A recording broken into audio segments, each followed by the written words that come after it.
إن الحمد لله نحمده ونستعينه ونستغفره ونعوذ بالله من شرور أنفسنا ومن سيئات أعمالنا. من يهديه الله فلا مضل له ومن يضلل فلا هادي له. وأشهد أن لا إله إلا الله وحده لا شريك له، وأشهد أن محمدًا عبده ورسوله أرسله بالحق بشيرا ونذيرا بين يدي الساعة، فمن أطاعه دخل الجنة ومن عصاه دخل النار. يا أيها الذين آمنوا اتقوا الله حق تقاته ولا تموتن إلا وأنتم مسلمون. أما بعد، فإن أصدق الحديث كتاب الله، وخير الهدي هدي محمد صلى الله تعالى عليه وآله وصحبه وسلم، وشر الأمور محدثاتها، وكل محدثة بدعة، وكل بدعة ضلالة، وكل ضلالة في النار. ثم أما بعد. Uthman radiyallahu ta'ala anhu, one of the greatest from the Sahaba of the Prophet sallallahu alayhi wa sallam, when walking past the grave, he would cry in such an extent that his beard will become drenched with his tears. Some of his companions and other passers-by, they will look towards him and they will say to him, "Oh Uthman, you never cry like this when Jannah is mentioned. And you never cry like this when Jahannam is mentioned. What makes this moment and this time, or what makes this place a situation whereby you are crying like this in this particular manner?" He replied, radiyallahu ta'ala anhu, saying, "How can I not cry? How can I not cry when this grave is going to be the first station, the first moment of al-akhirah. When a person's soul is taken away, the very first test thereafter, the very first moment of the akhirah is going to be the grave." So he said, how can I not cry when the awwal al-manazil al-akhirah, when the first level, the first station of the akhirah is going to be this grave? And then he said, radiyallahu ta'ala anhu, that whoever finds the grave easy and passes the test of the grave, everything after will be easy. And whoever fails the test of the grave, everything else he will fail as well. How can he not cry? Visiting a station, visiting a moment, visiting a place that's going to be the first place of al-akhirah. There are many tests and many trials the believers and the disbelievers will face in the grave. Many ahadith compiling them all together, they narrate that the angels of Allah Jalla wa Ala will descend, and their voices will sound like thunder, and their eyes will be like lightning, and they will sit up every person in their grave, and they will question the questions of the grave. Who is your Lord? Who is your Prophet? What is your religion? And people will be unable to answer, except if they live their lives protecting them and themselves from the punishment of the grave. And thus today's khutbah, inshallah ta'ala, is to discuss how we as Muslims can save ourselves from the grave. How we as Muslims can pass that test of the grave. What do we need to ensure that we do to make sure that the test of the grave is something that we pass, and thereafter every single thing else will be extremely easy for us. The first and perhaps the most important reason for a person to pass the test of the grave is al-istiqamah, is to make sure that the person is steadfast upon the sirat al-mustaqim in this dunya, to make sure that the person performs all of his obligatory actions, the salah, the siyam, the zakat, ensuring that he reaches and he meets Allah Jalla wa Ala, having no error and no holes or gaps in what is obligatory upon him. Allah subhanahu wa ta'ala says, إِنَّ الَّذِينَ قَالُوا رَبُّنَا اللَّهُ ثم استقاموا تتنزل عليهم الملائكة ألا تخافوا ولا تحزنوا وأبشروا بالجنة التي كنتم توعدون. Those are the believers. قالوا ربنا الله. They said that Allah Jalla wa Ala is their Lord. ثم استقاموا. Then they were steadfast. تتنزل عليهم الملائكة. The angels will descend upon them and they will tell them ألا تخافوا ولا تحزنوا. Don't be afraid. Don't be upset. Don't be sad. وأبشروا بالجنة. And they will give them the glad tidings of Jannah. Some of the scholars of tafsir, they say that every single step from the life of the unseen, these angels will accompany the slave of Allah. And whenever he becomes afraid, and whenever he becomes sad, and whenever he becomes worried about that particular moment of al-akhirah, these angels will utter the very same words, أَلَّا تَخَافُوا وَلَا تَحْزَنُوا وَأَبْشِرُوا بِالْجَنَّةِ. Don't be afraid, don't be sad, don't be worried, but be given the glad tidings of Jannah. In a lengthy hadith that some of the scholars of hadith classified al-Hasan, al-Tabarani and many others mention a hadith where the Prophet ﷺ speaks about the situation of the person in his grave. And he speaks about a person that was steadfast, that did worship Allah, that did offer his praise, that did offer his siyam. He says, sallallahu alayhi wa sallam, فَإِنْ كَانَ مُؤْمِنًا. If this person in his grave was a believer, كَانَ الصَّلَاةُ عِنْدَ رَأْسِهِ وَكَانَ الصِّيَامُ عَنْ يَمِينِهِ وَكَانَتِ الزَّكَاةُ عَنْ شِمَالِهِ وَكَانَ فِعْلُ الْخَيْرَاتِ مِنَ الصَّدَقَةِ وَالصِّلَةِ وَالْمَعْرُوفِ وَالْإِحْسَانِ إِلَى النَّاسِ عِنْدَ رِجْلَيْهِ. He says, sallallahu alayhi wa sallam, as for the person that was a believer, when he is placed in his grave, كَانَتِ الصَّلَاةُ عِنْدَ رَأْسِهِ. The salah will be at his head. وَكَانَ الصِّيَامُ عَنْ يَمِينِهِ. And his fasts will be on his right. وَكَانَتِ الزَّكَاةُ عَنْ شِمَالِهِ. And his zakah will be on his left. وَكَانَ فِعْلُ الْخَيْرَاتِ. And all of the good that he used to do, be it being dutiful towards his parents, or all of the other forms of good, enjoining the good and forbidding the evil, this will sit at his feet. He says, sallallahu alayhi wa sallam, فَيُؤْتَى مِنْ قِبَلِ رَأْسِهِ فَتَقُولُ الصَّلَاةُ مَا قِبَلِ مَدْخَلٍ.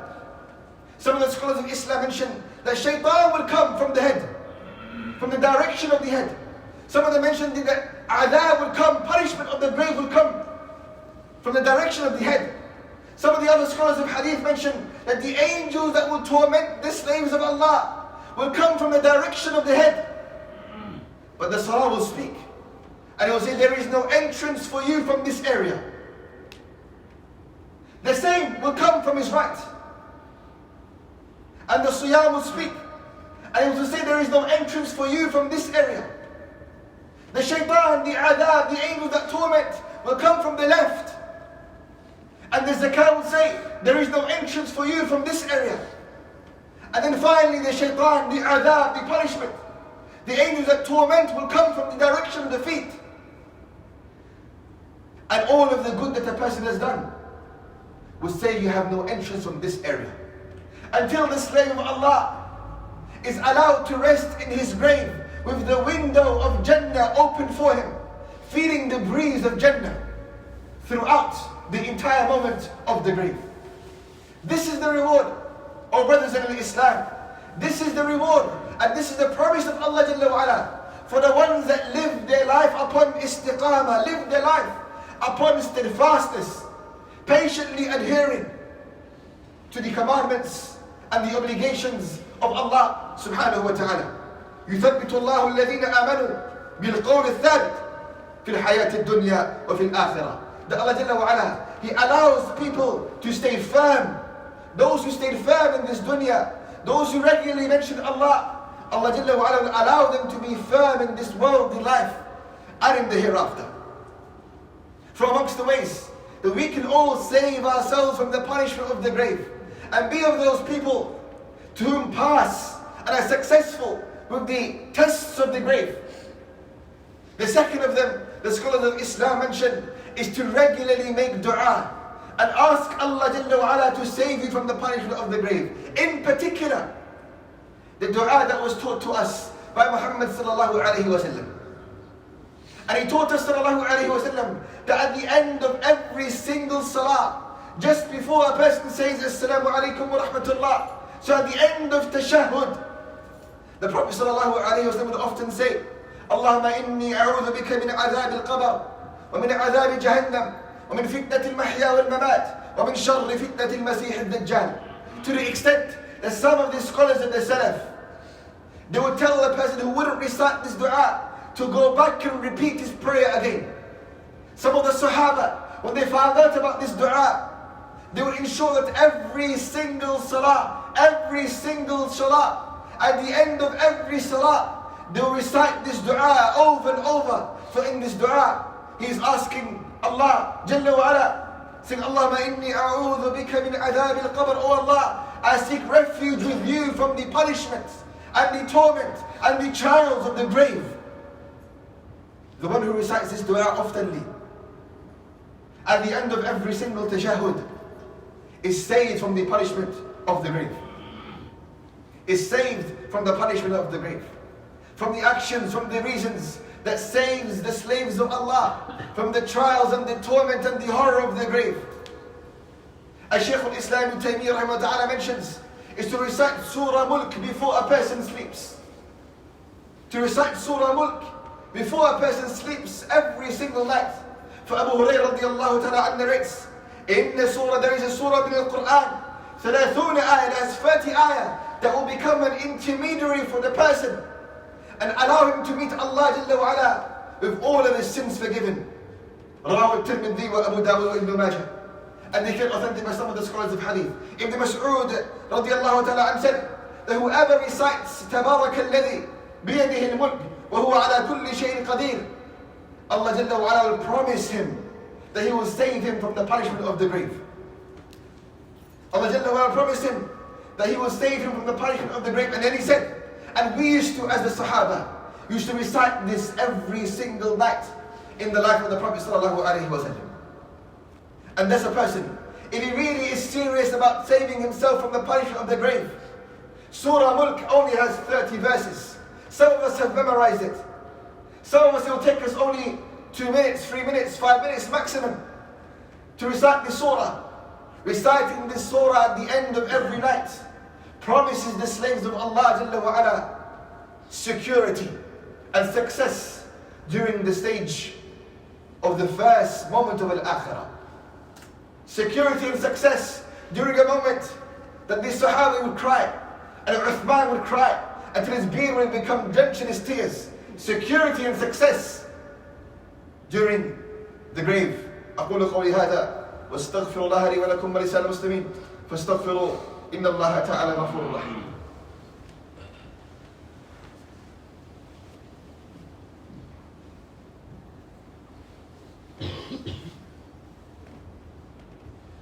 بسم الله والحمد لله والصلاة والسلام على رسول الله وعلى آله وصحبه ومن والاه وبعد.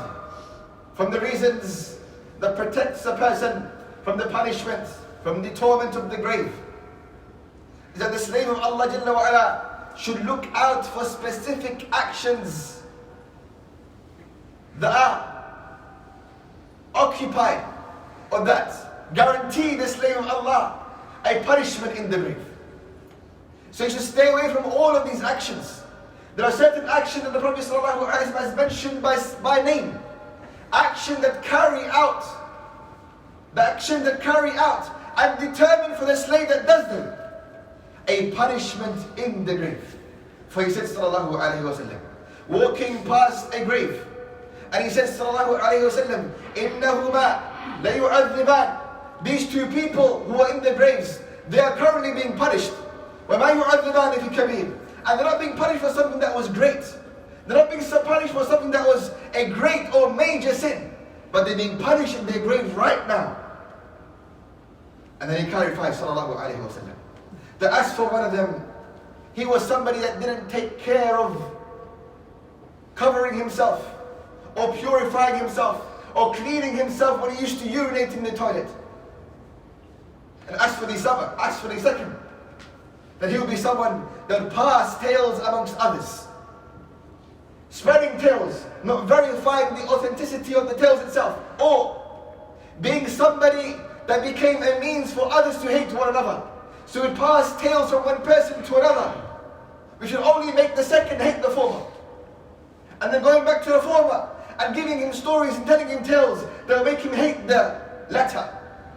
These two actions are actions that are found across the ummah at the moment. Especially the latter. The sin of passing tale, the sin of speaking about others, the sin of namima and ghiba. In particular namima, as was mentioned in this hadith, where a person passes tales, he doesn't verify them, and he makes people hate one another for no reason. These two sins he mentioned sallallahu alayhi wa sallam by name. And he mentioned that these two slaves of Allah Jalla wa Ala were being punished in their graves. Punished in their graves for these simple actions. Actions that are not major. Actions that are easy to get rid of. Actions that are easy to protect oneself from. But they're being punished by Allah subhanahu wa ta'ala in their graves. For actions that perhaps many of us engage in as well. Our brothers in Islam, know about the severity of the grave. As Uthman radiallahu ta'ala said, it will be the first station of Al-Akhirah. The first station of Al-Akhirah. And as he said radiallahu anhu, that whoever passes the test of the grave will pass every single thing else. And whoever fails the test of the grave will fail everything else. So prepare from today for that moment when you are placed in your grave. Prepare from today to have a barrier and have a shield on your head, on your right, on your left, and at your feet. Prepare from today to find your grave a moment of peace and security and tranquility, a moment of reward, a moment of pleasure. We ask Allah subhanahu wa ta'ala to protect us from the trials of the grave. We ask Him subhanahu wa ta'ala to make our graves for us a window and a place of Jannah. We ask Allah subhanahu wa ta'ala to protect our graves from being a place of the fire. We ask Him subhanahu wa ta'ala to allow us to enable us to answer the questions of the grave correctly. We ask Him subhanahu wa ta'ala to allow us to be of those who rest in the grave, tasting the sweetness and the pleasure of Allah subhanahu wa ta'ala. اللهم أعز الإسلام والمسلمين اللهم أذل الشرك والمشركين اللهم إنك عفو تحب العفو فاعف عنا اللهم ربنا آتنا في الدنيا حسنة وفي الآخرة حسنة وقنا عذاب النار اللهم صل على محمد وعلى آل محمد كما صليت على إبراهيم وعلى آل إبراهيم إنك حميد مجيد اللهم بارك على محمد وعلى آل محمد كما باركت على إبراهيم وعلى آل إبراهيم إنك حميد مجيد وصلى الله وسلم على نبينا محمد وعلى آله وصحبه أجمعين قوموا للصلاة